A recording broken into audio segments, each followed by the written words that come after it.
DRT teaching platform. चलिए हम NCERT 12th class का टॉपिक है sexual reproduction in flowering plants. इसका हम फ्लावर का एलएस कार्ड के बारे में जानते हैं। तो एलएस कार्ड के बारे में हम फर्स्ट ही पढ़ेंगे what is a pedicel. Pedicel क्या है? पेडिसिल या फूल जो यह फूल को पौधे से जोड़ता है। जो पेडिसिल है जो यह है यह फूल को पौधे से जोड़ता है, जिसे पेडिसिल कहते हैं। और what is a ovary. Ovary क्या है? जिसे बोलते हैं हम ओवरी। तो हम एक मिनट, हम पहले ओवरी नहीं, हम पहले इसके फूल के भाई, ये तो आंतरिक है, हम पहले स्टार्टिंग से करेंगे। पेडिसिल, पेडिसिल के बाद हम पूछते हैं सेपल। पेडिसिल के बाद हम आएंगे सेपल। भाइयादल इसे बोलते हैं, जिसे बोलते हैं हिंदी में भाइयादल, इंग्लिश में बोलते हैं sepal. What is the sepal? Sepal हरे रंग के छोटे से पत्ते जैसे भाग होते हैं। यह हरे रंग के छोटे पत्ते जैसे भाग होते हैं जो कली को ढककर उसे रक्षा करते हैं। यह इस कली को, फूलों की कलियों को ढककर या किसी चीज से इसकी रक्षा करते हैं, इसे कहते हैं सेपल। अब सेपल के बाद आया पेटल। पेटल में हिंदी में बोलते हैं इसे पंखुड़ियां। पेटल, पेटल जिसे हिंदी में बोलते हैं पंखुड़ियां। पंखुड़ियां क्या है? यह रंग बिरंगे हिस्से होते हैं जो कीटों और पक्षियों को आकर्षित करते हैं ताकि परागण पॉलिनेशन हो सके। हिंदी में परागण बोलते हैं, तो जिसे बोला पॉलिनेशन हो सके, इसका काम है, पेडल का काम है। पेडल जो यह रंगीन भाग होता है। नेक्स्ट पॉइंट आया आपका ये जो होता है। अब आएंगे हम, अब पढ़ते हैं नर जनन अंग, मेल पार्ट्स। नर जनन अंग, मेल पार्ट्स क्या क्या है? मेल पार्ट्स आप देखते हैं, male parts filaments male parts होते हैं, जिसे फिलामेंट्स बोलते हैं। फिलामेंट्स मेल पार्ट होते हैं। इसे फिलामेंट्स जो होते हैं इन्हें बोलते हैं स्टेमन। स्टेमन फिलामेंट्स जो हैं यह कहलाते हैं स्टेमेन। स्टेमेन में फिलामेंट्स आते हैं, जो यह स्टेमन है इसमें से इसे फिलामेंट, इसमें फिलामेंट्स जो है तो तंतु है, इसे तंतु बोलते हैं फिलामेंट्स।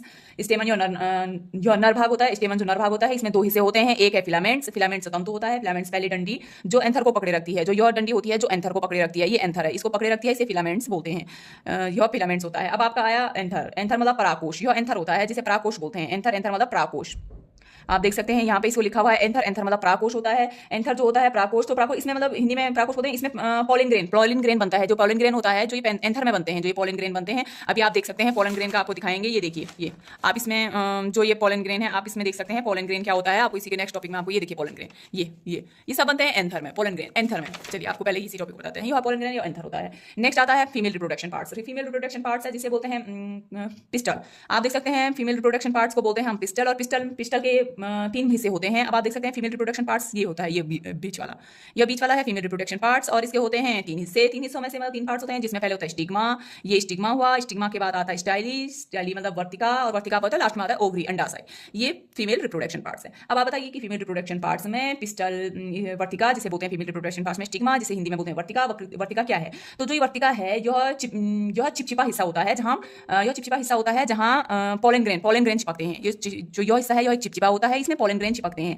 यह एंथर से जो पॉलिनेशन होता है वो इस पे जाके आता है। जो एंथर से जो पॉलिनेशन होता है आप देख सकते हैं, जो एंथर से पॉलिनेशन होके हुए इस पे जाके चिपक जाता है।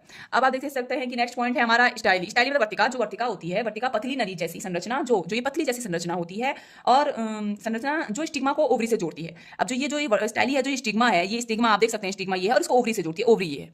आप देख सकते हैं कि यहाँ पे पॉलिनेशन होता है। पॉलिनेशन पॉलिनेशन होने के बाद जो पोलन ग्रेन होते हैं जो यहाँ पे चिपकते हैं, और इसके थ्रू आप देख सकते हैं अंडाशय तक इसका संपर्क होता है। वर्तिका के थ्रू, जिसे बोलते हैं स्टाइली वर्तिका के थ्रू इसका संपर्क होता है। अब आप लास्ट पॉइंट आता है हमारा अंडाशय, ओवरी। ओवरी इसमें बीजांड ओव्यूल होते हैं। अब आप देख सकते हैं जो ये ओवरी है इसमें बीजांड ओव्यूल होते हैं। अब यहाँ पे जो ये स्ट्रक्चर है हमारा, जो ये वाला पोर्शन है, ये वाला आप देख सकते हैं, इस वाले पोर्शन को, ये वाला पोर्शन, ये वाला, इसमें हमारे होते हैं बीजांड। ये कहलाते हैं ओवरी ये है, और ये हिस्सा ओवरी कहलाता है, और ये बीच वाला हिस्सा जिसे बीजांड बोलते हैं ये ओव्यूल कहलाता है। ओवरी बाद में आगे जाके जो ओवरी है वो फल का रूप ले लेती है, और जो ओव्यूल है वो बीज का रूप ले लेती है। जो ये ओव्यूल है वो बीज का रूप ले लेती है, जो ये ओवरी है ये फल का रूप ले लेती है। अब आप देख सकते हैं, इस सारे पॉइंट्स को आप ऐसे भी देख सकते हैं कि हम एक नॉर्मली एनसीईआरटी के टिक पॉइंट्स और पिकअप पॉइंट्स के थ्रू आप इतना समझ सकते हैं। और इसमें हम ये इसके साधारण सी लैंग्वेज में हम भी बोल सकते हैं कि जो पंखुड़ियां हैं कीड़ों को आकर्षित करती हैं। ये पंखुड़ियां कीड़ों को आकर्षित करती हैं। कीड़े पॉलिनेशन, जो ये कीड़े होते हैं जो आकर्षित करने के बाद जो कीड़े आते हैं वो पॉलिनेशन में काम, जो वो पॉलिनेशन में जो पॉलिनेशन है उसको एंथर से उठाकर स्टिग्मा पर छोड़ देते हैं। जो पॉलिनेशन है वो करते हैं, वो एंथर से उठाकर, आप देख सकते हैं इसे एंथर कहते हैं, पोलन ग्रेन बोलते हैं, जिसे उसे उठाकर स्टिग्मा में छोड़ देते हैं। यह कीड़ पतंगे करते हैं, स्टिग्मा में छोड़ देते हैं।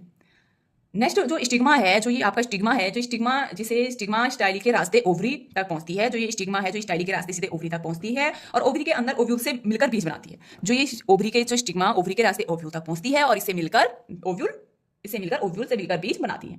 यानी फूल का काम है पौधे को बीज बनाने में मदद करना। जो फूल का काम है पौधे को बीज बनाने में मदद करना, और नई तकनीक और बीज बनाने में मदद करना, तथा नई पौधों को उगने में सहायता करना, यह हमारे इसका काम होता है। तो आज आपको हमने एनसीईआरटी के इस फूल के बारे में समझाया, इस टॉपिक जैसे डायग्राम के बारे में समझाया। अब नेक्स्ट टॉपिक में मैं आपको दूसरे डायग्राम के बारे में समझाऊंगी, उसका क्या काम है। तो यह आपको एनसीईआरटी डायग्राम्स को आपको समझने में इजी होगा। Thank you for watching.